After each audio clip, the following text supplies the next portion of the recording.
Hello everyone, welcome to KP Tech Learning Hub. In today's video, we are going to discuss important interview questions and concepts related to SQL SCD Type 2 validation. If you are preparing for software testing, ETL testing, or data related interviews, this video will help you to understand the concepts in a simple and practical way. We will cover real-time examples, commonly asked interview questions, SQL queries, and useful tips for both freshers and experienced candidates. So let's get started. First question: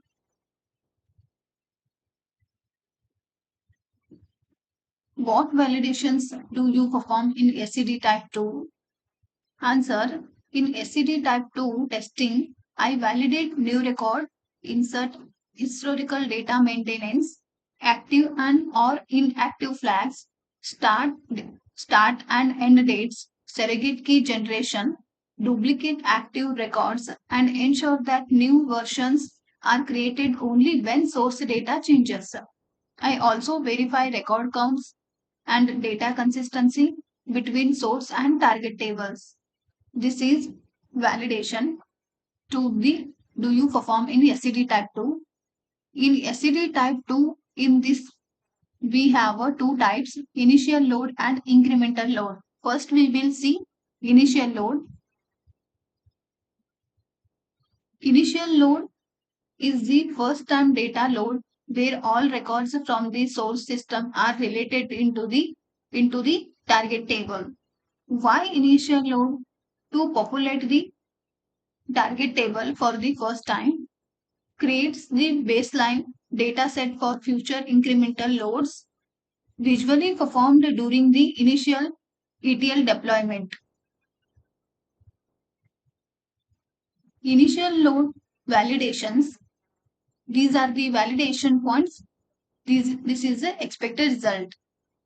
Validation points are job done validation, surrogate key validation, effective start date validation, effective end date validation, active row flag validation, version number validation, ETL process date validation. These are validations we carried in our project. Job run validation. ETL job should complete successfully without errors or warnings. Surrogate key validation.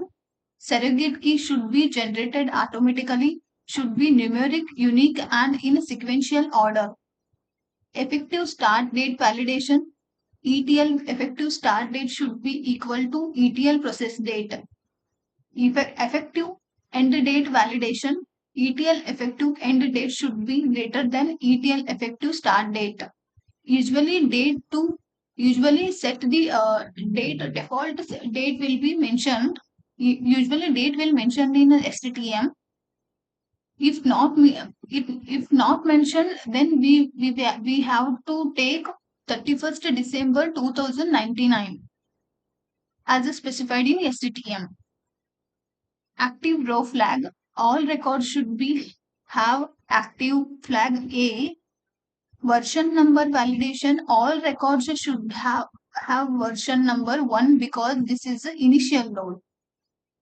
ETL process date validation. ETL process date should be the same ETL effective start date. Next, perform your actual project validations like data completeness validation, data accuracy validation, null validation, duplicate validation, primary key and unique key validation, minus query validations.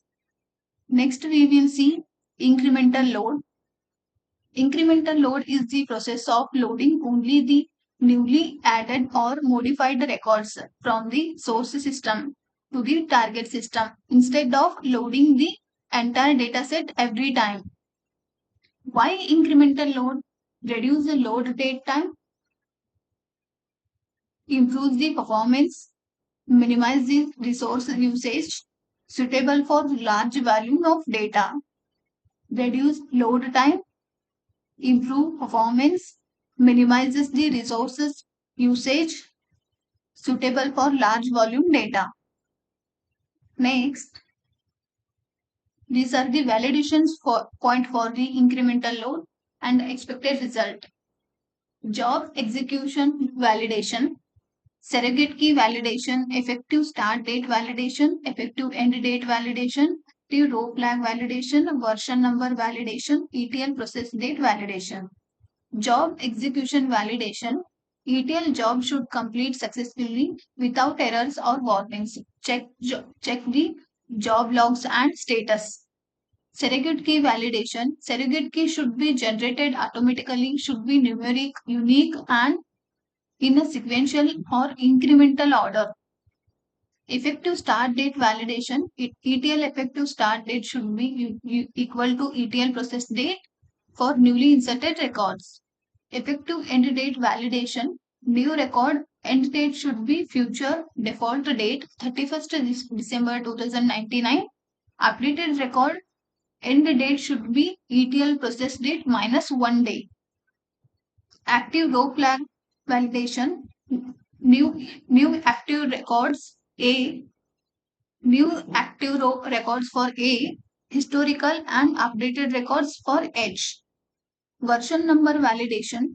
New record version is equal to A. New record versions are 1 and updated record versions previous version plus 1 day.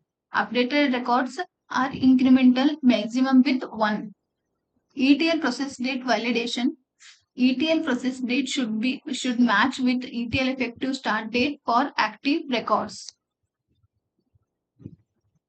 Next, perform your actual project validations like data completeness validation and data accuracy validation, null validation, duplicate validation, primary key and unique key validation, minus query validation. Thank you for watching this video. If you found this helpful, please like, share and subscribe to KP Tech Learning Hub for more testing and SQL interview content. Thank you so much.